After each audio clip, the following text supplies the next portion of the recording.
Hello and welcome to Bruce Springsteen Guitar Lessons. Today's lesson is going to be the acoustic version of Bruce's classic Thunder Road. Thanks very much to G Crubber for the request. If you're new here, please consider subscribing and hitting that bell icon for notifications. Also be sure to follow to the end of the video just in case I go through any parts that aren't in the walkthrough and in the tab. So I'm going to play the song now and then come back and go through all the individual parts. So see you in a bit.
Hello and welcome back. Hope you enjoyed that walkthrough. So now what I'm going to do is go through all the individual parts. So I've based this version of Thunder Road, the acoustic version, on the MTV Plugged version. I just thought that was the most appropriate one to do. You can kind of see quite clearly roughly what he's doing in the video. Now this version is in the key of E, so the capo is on the 2nd fret. Now the electric version, I'll put up a card on the screen as well, so if you wanted to check that one out as well, that's in the key of F. And what I've done with that one is I've just played it without a capo along to the kind of original track. So it's worth kind of learning both, because you're getting practicing using different keys, and also, you know, picking with this version, and then also maybe a bit more strumming in the kind of electric version. So it's kind of worth learning both.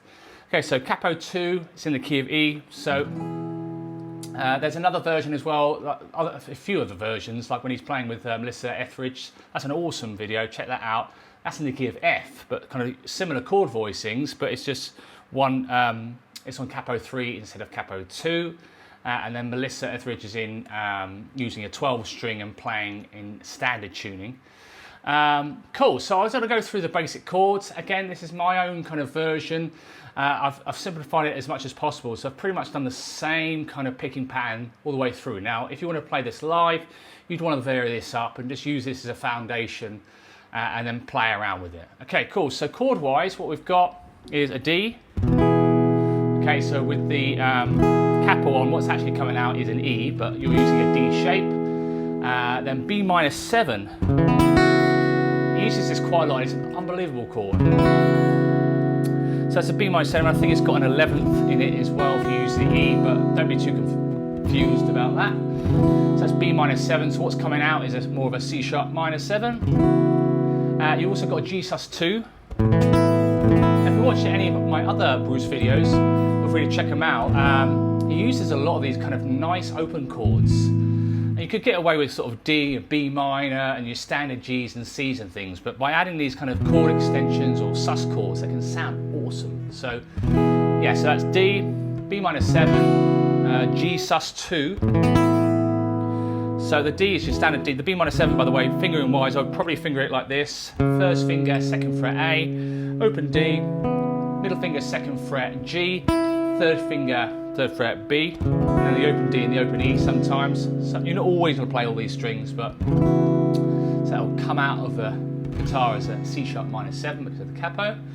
Then a G sus2.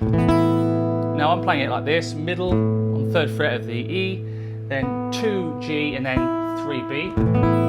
Now, funny enough, if you watch Springsteen live, he actually plays a lot of it with his, like the D, with the 2nd, 3rd and 4th, and he kind of leaves his 3rd finger there, and he plays it like that. So imagine adding another finger, but it's not a very common way of doing it, but if you wanted to really get kind of exactly like what Bruce does, he actually think he plays a lot of it with his 2nd, 3rd and 4th fingers, but you're going to have the same sound. As long as you've got the rough same sound, that's all good. So D, B minor 7, G sus2, and that'll be an A sus2 because of the capo, and then an A sus4, which is just again fantastic chord, which will be a B sus4 because of the capo. Cool. Okay, so the intro bit is basically with the harmonica, and the outro is with the harmonica. So what I've suggested picking wise is something like this.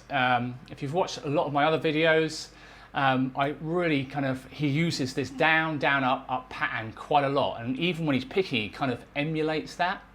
So something like this, down, down, up, down, up, where you're kind of playing 2 or 3 of the kind of root notes of the chord, and then up, up, down, up. So timing wise, you've got 1 crotchet, which is 1 beat, 1, 2, and 3, and 4, and that's my suggested pattern. He's always going to vary this live. He just kind of just does his own thing, and he'll change it up different every time. So, but this will give you a nice foundation to work on. So, again, feel free to obviously go back, check the tab and the walkthrough, and slow down the video via the cog icon. If you know, obviously the tab is kind of coming in and out of the screen. So this will work really well. So intro, you've got this down, down, up, down, up with the picking, and then B minor 7, then D, G sus2. Again, feel free to do a different picking pattern that works for you, as long as it sounds kind of nice and consistent. That's the first line of the intro, and then you've got D, A sus4, G sus2, then A sus4. Feel free to copy my picking pattern or do your own thing. So that's the intro. I'm going to put the song structure up on the screen now. Again, I like to keep things as simple as possible.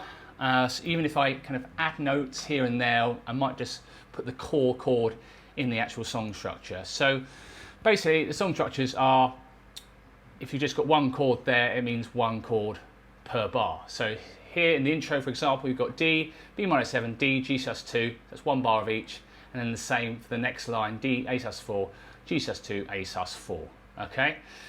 Okay, so I'll do that again. So this is the intro. G plays with a harmonica. D, G sus2, D sus2, A sus4, G sus2, A sus4. Cool, so now you've got the first and the second verses. Now I think he adds this kind of F sharp note, which would be a G sharp with a capo, but it's more of a, think of it as a D over F sharp chord. So I've put this in the song structure. This will also be in the description as well, so feel free to check that out. You might not find it useful, but I always like to break things down into sections so you can memorize it and, and eventually not use any song structure or anything like that and learn it off by heart. So the chord in brackets in this first and second verse, I've put a D, and then he's actually going to do a D over F sharp for this basically just before the G sus2. So I'll show you what I mean. He goes like this. I just picked that up on the video. Again, if you don't want to do that, that's fair enough. Just do the D to the G sus2. It's just, I saw Bruce in the video. There's a good advantage of watching sort of HD videos. You can actually kind of see roughly exactly what he's doing. So, okay, so this is the first line of the first and second verses. Okay, so you got this.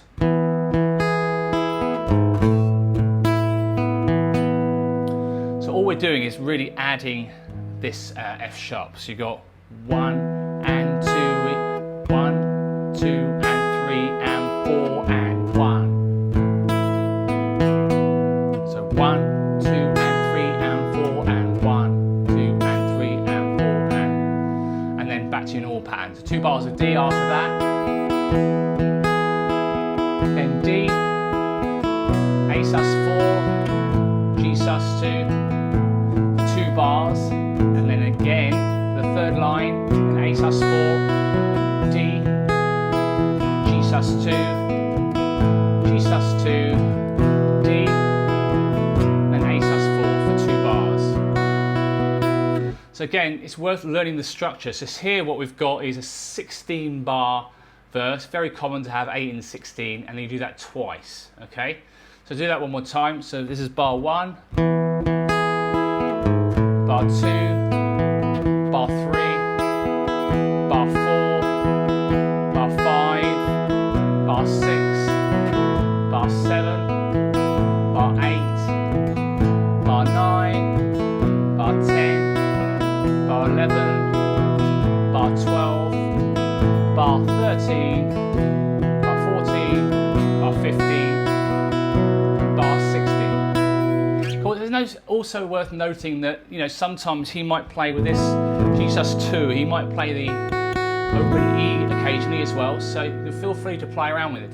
You don't have to be exactly the same as what I've done in the tab. Feel free to try some of your own ideas as well. So that's a 16 bar first and second verses. Now, the second chorus, if you look at the song structure, is the first 3 lines, the first 12 bars are exactly the same as the structure of the first and second verses, okay? And then you've got the F sharp minor, which we'll get onto in a second. Okay, so then third and fourth verses go like this. So D, B minor 7, and D, G sus2, D, A sus4, G sus2, bars, D, B minor 7, D, G sus2, D, A sus4, G sus2, A sus4. Again, it's really worth, especially when you're learning songs and you're in a band, just learning the sections right verse, these 8 bars, and rattle them off and be able to play it, you know, fast, just as a practice thing. Right, okay, it goes like this. And you'll just, yeah, just to train your brain to think like that. Cool, and then we've got the first chorus. Okay, so we've got D first, G sus2, then 2 bars of D. Okay, then D, A sus4, G sus2, 2 bars, another G sus2, A sus4, D, G sus2, G sus2, D, then 2 bars of A sus4. Again, so that's 16 bars. It's one of those kind of songs that kind of, a bit like kind of There She Goes, where the whole song is almost like a chorus. So you might not want to refer to what I call the verses as verses. You might just want to do it your own way, because it's almost difficult to know when the actual chorus is in this song. It's one of those amazing songs. It's kind of just everything is almost a chorus, if that makes sense. But yeah, again, I would use my song structure because it keeps it all in sections anyway. But yeah, just to point that out. Cool. Also, occasionally he does things like resolve the A sus4 to the A. And then also he occasionally adds the D sus4, which is in the middle 8 might be a good place to put that, the start of the middle 8. Yeah, it's just something you can play around with. D sus4 to A, D sus4 to D, A sus4 to A as well. Cool, then the 5th and 6th verses after the first chorus are the same as the 3rd and 4th verses. So make sure you repeat that 8-bar phrase. And then you've got the D, the middle 8 section, which is 2 bars of D, G sus2, A sus4, and 2 bars of D, B minor 7 for 2 bars, G sus2, A sus4, G sus2, A sus4, and then F sharp minor. Now, often, just from transcribing other Bruce songs, I think he likes to cheat a little bit and play this kind of broken bar chord where it's not actually barring the whole thing. He's only kind of barring 3 strings here, a 2nd fret, and then playing. It's almost a slash chord because nothing to do with the guitarist slash, but basically means that you've got an F sharp minor chord with a C sharp in the bass. It makes it a little bit easier to play and transition between different chords. So this is the 4th line of the middle 8. So you've got G sus2, A sus4, F sharp minor, and then G sus2. 2 bars of G sus2, then A sus4 for 2 bars. Then 2nd chorus, first 3 lines are the same as the first chorus. I think that's right. Yes, that is right.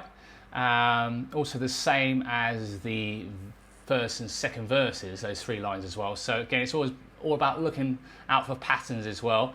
So then the 4th line of the 2nd chorus, again, keep double checking with their song structure as well, is 2 bars of F sharp minor, G sus2 for 2 bars, then E minor. Okay, so you've got E minor for 1 bar. Again, pick it similar to what you've done before. Do 2 or 3 of the kind of the bass notes, and then do down, down, up, up, down, up, and then A sus4, G sus2 for 2 bars. Then do E minor for 2 bars,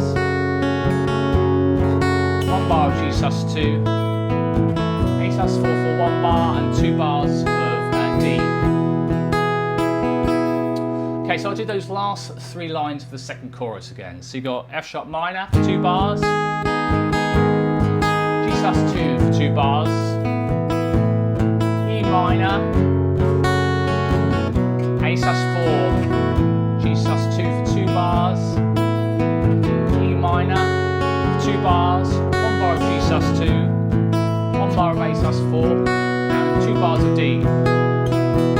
Cool, then you've got the outro with the harmonica, which is pretty much the same as the intro. You do 2 rounds of this. Okay, so I'll just show you that again. So, same as the intro, 8 bar phrase, D major, A sus4, then D, G sus2, D, A sus4, G sus2, A sus4, and it does that again. So D. Again, feel free to play around with that picking pattern or strum it if you wanted to. If you're struggling with the picking, A sus4, G sus2. And again, in this MTV Plugged version, it might change its endings up a lot, but you can just do something like this. I've put in the tab 2 kind of crotchets where you're kind of slowing down at the end as well. So D, 2 crotchets with a G sus2, and then D. Cool, so I think that's pretty much everything. If you've liked the video, please give it a thumbs up, and any comments or suggestions and anything like that, please feel free to put those in the comments section, and then spread the word and share the videos if you like, that'd be great. So yeah, this is my own version, again, of my own take of that MTV Plugged version, so I wanted to simplify it as much as possible. Again, feel free to check out the other version that I've done, which is more based on just the strict album version. Occasionally with these acoustic versions, you might change the odd chord or whatever to just suit the kind of acoustic style. Also be careful not to play it too fast. Sometimes he kind of phrases the chords and the strumming to suit how he wants to sing it. You know, he might change his phrasing of the vocals. So be aware of that as well. Cool, so hope you enjoyed the video, and I will see you next week. Cheers, bye.